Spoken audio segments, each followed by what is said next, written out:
Senhor presidente, senhores deputados, inicialmente, presidente, eu queria agradecer a solidariedade de Vossa Excelência, presidente Rodrigo Bacelar, que em todo momento dos trabalhos da comissão foi solidário e entendeu a trajetória e a intenção que, por unanimidade, os membros da Comissão de Orçamento se portaram diante das importantes contribuições que os senhores e as senhoras deputadas assim colocaram. Quero agradecer e nominar, presidente, a todos os membros da comissão, deputado Vinícius Cozzolino, deputado Douglas Ruas, deputado Renato Miranda, deputado Andrezinho Siciliano, deputado Luiz Paulo Corrêa da Rocha, enfim, a todos os deputados. A comissão, ao longo desse semestre, fez diversas audiências e trabalhou com muito afinco, de forma coletiva, né? A estratégia adotada não é uma estratégia presidencialista, foi uma estratégia aprovada e conduzida por todos os senhores deputados e deputadas. O primeiro ponto que eu quero chamar a atenção, e aí dizer para os colegas, eu estou aqui no meu 7º mandato, né? Então eu estou aqui há 25 anos nesse parlamento.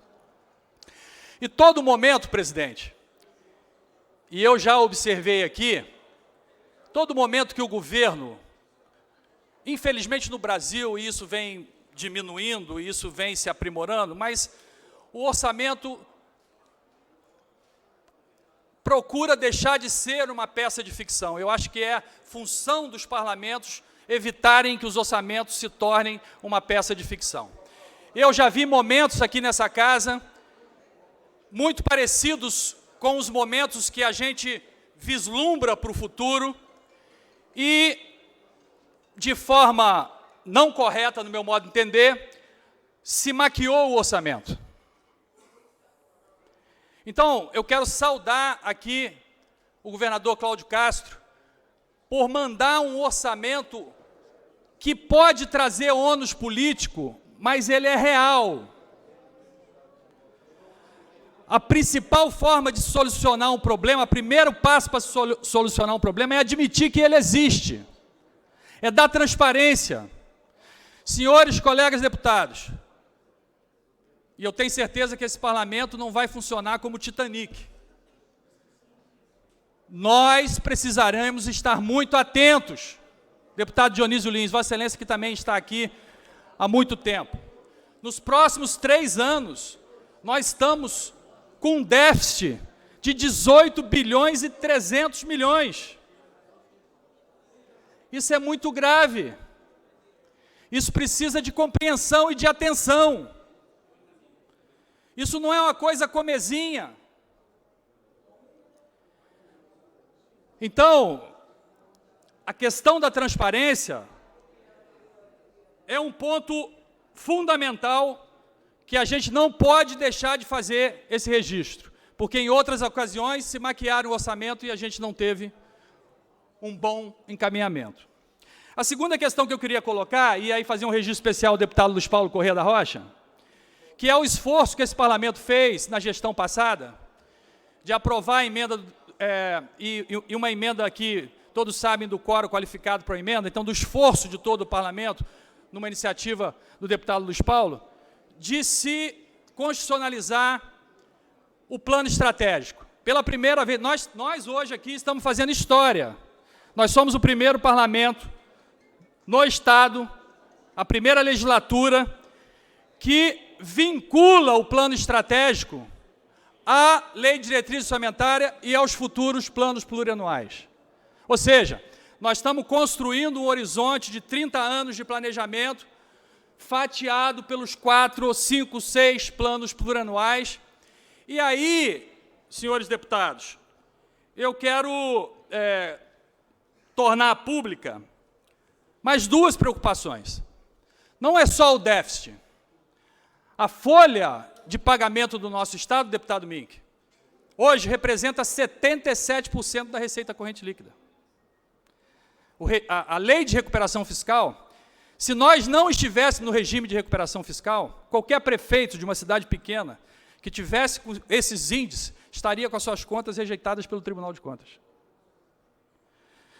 O regime de recuperação fiscal tem sido uma forma de manter vivo a estrutura pública do nosso Estado. A previsão para os próximos 3 anos é dessa manutenção, deputado Luiz Paulo, na faixa de 73, 74, 75. A nossa dívida em cima da nossa receita corrente líquida, cujo limite da lei de responsabilidade fiscal é 2 vezes, 200%, prevista para 239%. Então, o que é a essência do parlamento?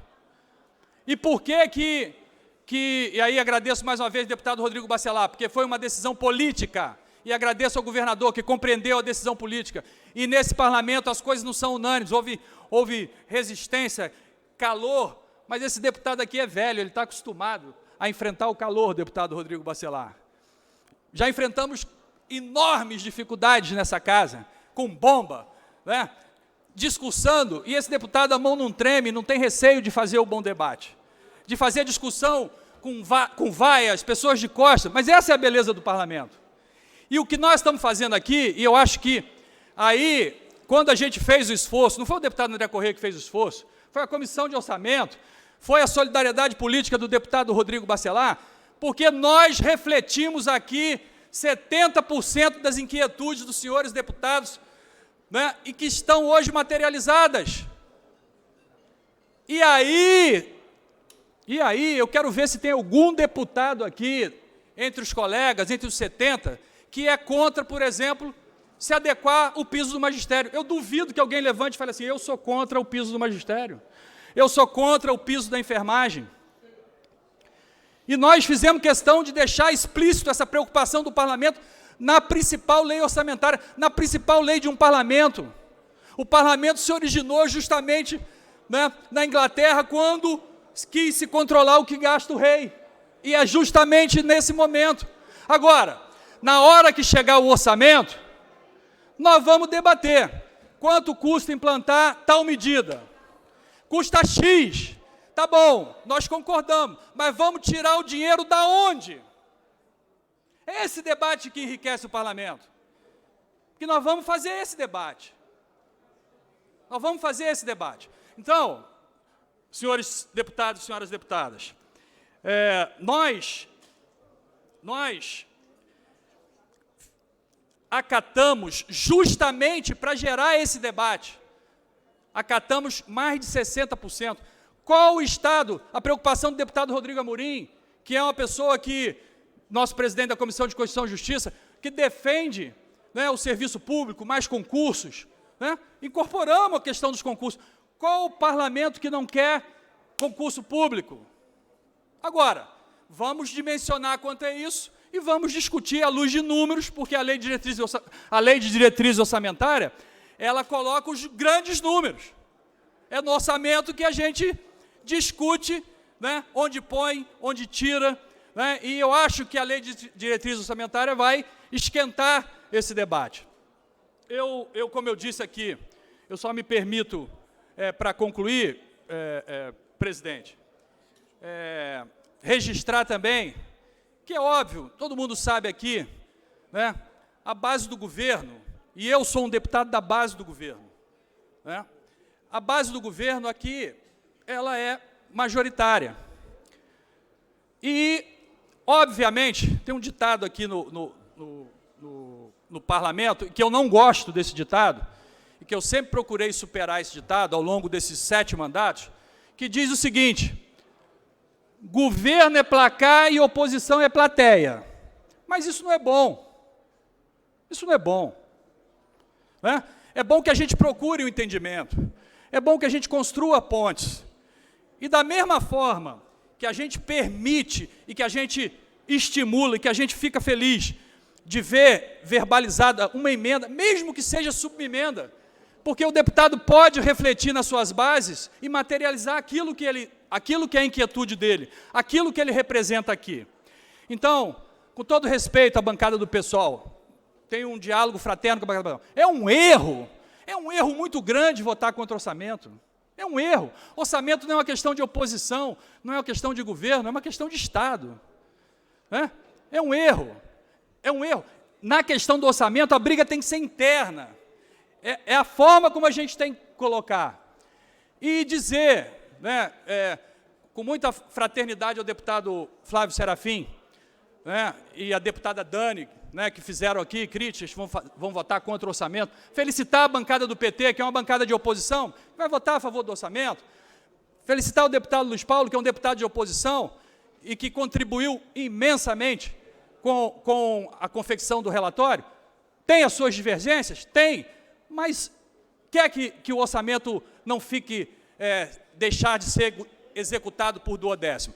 E deixar, né, foram aprovadas, mesmo que com subemendas, a grande maioria das emendas do deputado Flávio, da deputada Dani, né, nesse sentido de trazer a discussão. E vamos fazer a discussão até a chegada do orçamento.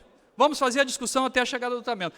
Peço uma reflexão à bancada do PSOL, que faça esse gesto, que entenda o espírito da Comissão de Orçamento, não é do deputado André Correia, é de toda a Comissão de Orçamento, é a compreensão do deputado Bacelar, que, como nosso presidente, é quem tem a força para nos unir e fazer com que as nossas demandas, seja de governo, seja de oposição, possam avançar. Então, fica aqui o apelo à bancada do PSOL, acho um erro, né, caminhar da forma como adiantaram aqui. Muito obrigado, deputado André Correia. Não havendo mais quem queira discutir, encerrada a discussão.